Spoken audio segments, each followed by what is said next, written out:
Good afternoon, guys. Welcome to the all-night homestead. Finally get a little actual homestead material this afternoon. About a week ago, I done a short little clip on how nasty the bird pen was, and it was time for my 6-month clean out. I was talking about a compost pile, and I got the first half of that equation done, but today I'm gonna add a little bit more to the compost to fire it up and, to get a better product in the end. So we're out here in the yard. As you can see, we have plenty of grass and it grows very, very fast with all the rain that we've been having lately. This is about maybe a week, I think, babe? Yeah. By the way, got the beautiful wife out here filming for me. Say hello. Hi. But about a week's worth of grass. I mean, it just stacks up. You could bale this stuff. And I got the oldest out here to do a little bit of raking for me. Incentivized her a little bit. I think she's probably blowing it all right now at the skate rink. But anyways, I'm going to get this loaded up and then we'll go over to the compost pile and I'll show you what's going on over there. Just bear with me for a minute, guys. We got it.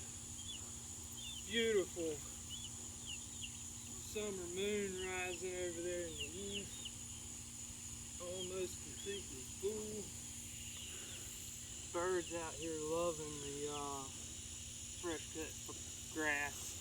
All the bugs come out, they get to feast on that. And plus, they've transformed this yard from that right over there to a very nice grass now. And I guess about 6 years. We've had the birds maybe probably about, 4 years now?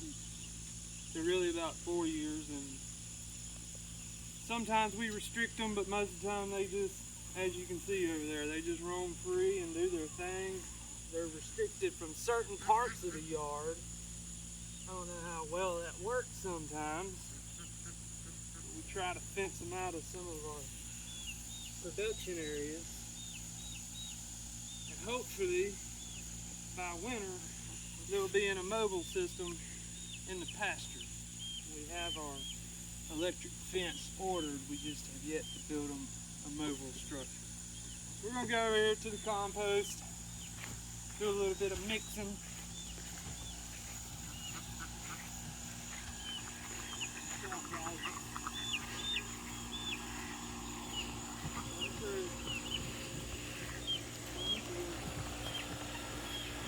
Uh-oh.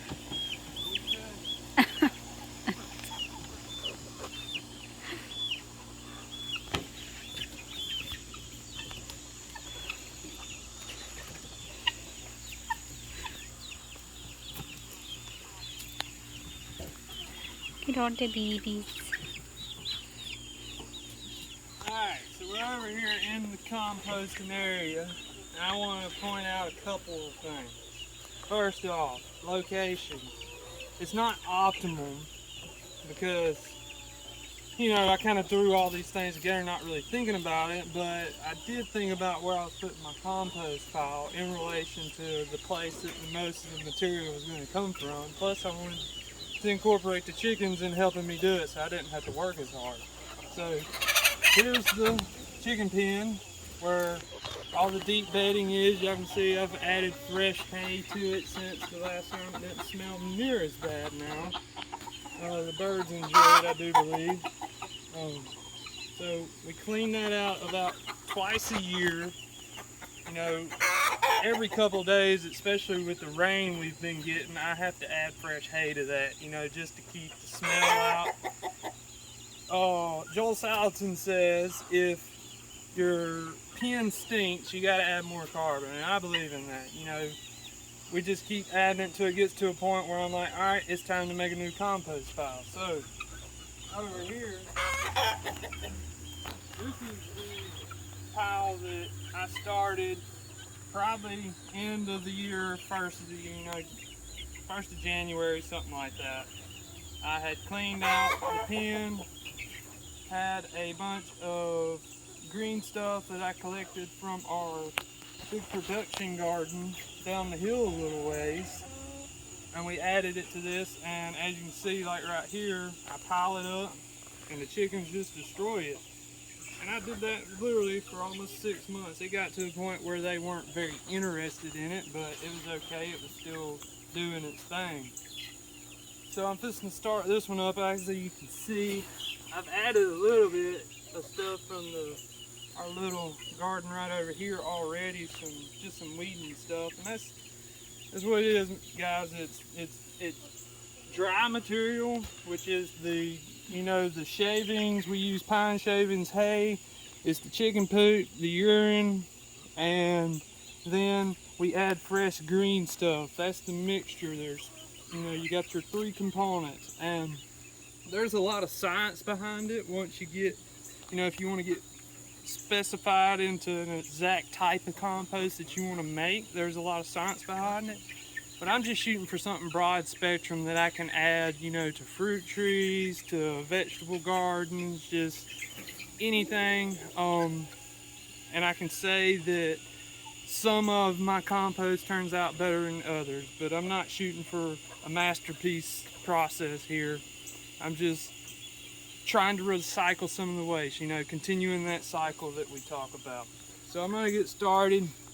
You see this is some, I don't really know what this stuff is, guys. I think I've heard somebody call it ironweed, but it grows prolifically out here.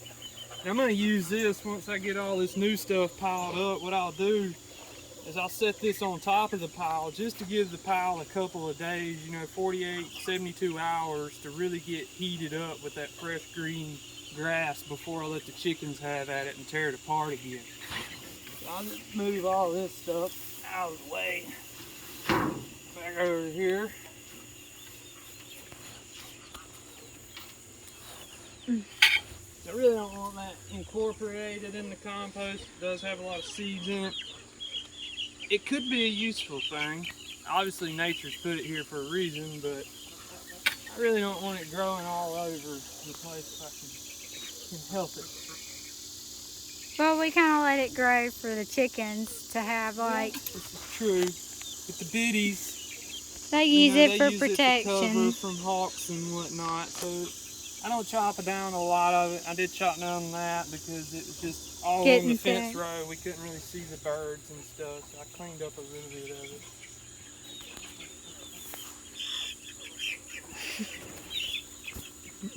Like I said, this is simple, guys. It's, it's a little bit of sweat equity involved, but you're making, Jeff Lawton says optimum is 1 cubic meter.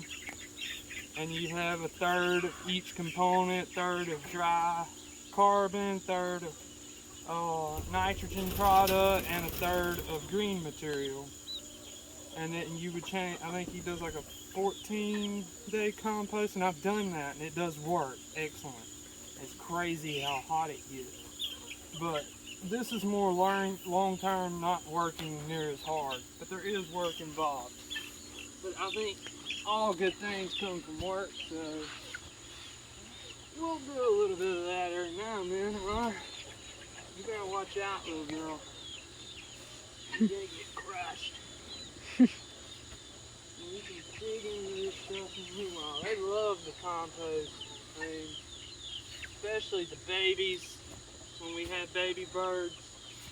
This is kind of the broody area, really. The mama will bring the babies over here. You can see it's very well covered from, any type of flying predators. We do have coons and possums, but they stay pretty well protected over here, and plus they have the compost to eat out of, and then, of course, with the compost being here, there's tons of worms and bugs.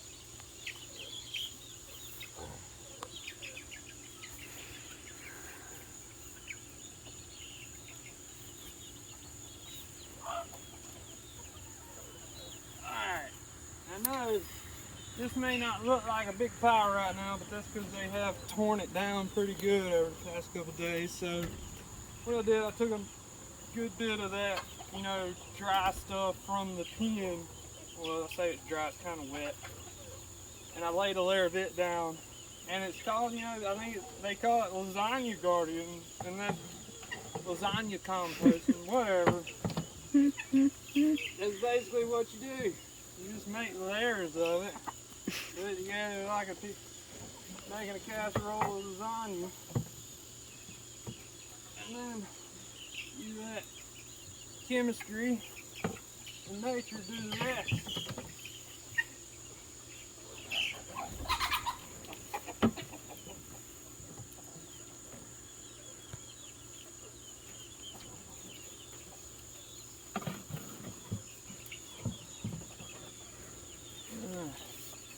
Even that out.